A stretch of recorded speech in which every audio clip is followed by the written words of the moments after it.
Ne tɔgɔ Aminata Touré. Ne ye coopération ka lasigiden ye Mali la. Ne tɔgɔ ye Aïssata Dia. Ne ye faso dɛbɛ Asako ɲɛmɔgɔ ye.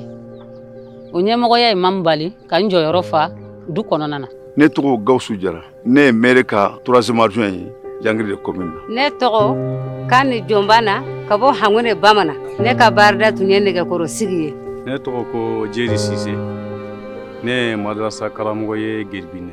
Ne tɔgɔ ye Samuel Balo. Ne ye pasteur ye, ne sigilen bɛ Jɛma. Ne tɔgɔ ye Asitu Diallo ye. Ne association des juristes maliennes ka lasigiden Jɛma. Ne tɔgɔ ye madame Tarawele Fatumata Gaye.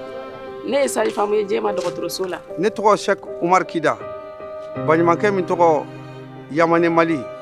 Ne y'o ka lasigiden Jɛma mara kɔnɔ. Musow ni musomanninw ka nɛgɛkɔrɔsigi bɛ kɔlɔlɔba de las'u ma kɛnɛya ta fan fɛ. A bɛ dankari musow ni musomanninw ka kɛnɛya na. Anw ɲɛsinnen don ka ba ni denw de ka kɛnɛya sabati. Ne ka baara dɔ ye hakɛw la pasali. Musow ni denmisɛnninw ka hakɛ tɔpɔtɔli. O ye wajibi de ye dutigi bɛɛ lajɛlen kan. Diinɛw ko ka musow ni denmisɛnninw ka hakɛ tɔbɔtɔ ani k'a k'u ye. Anw ka baara bɛnnen bɛ hakɛw la fasali ma. Anw ka laɲini de ye muso bɛɛ ka se ka dɔ kɛ i yɛrɛ. Nka o tɛ se ka lawaleya fo u ka hakɛw ka dɔn. Ale ni fana k'u dɛmɛ u ka se k'u lawaleya. O de la anw ko ayi ɲangata fɛn fɛn bɛ ta ka ɲɛsin musow ma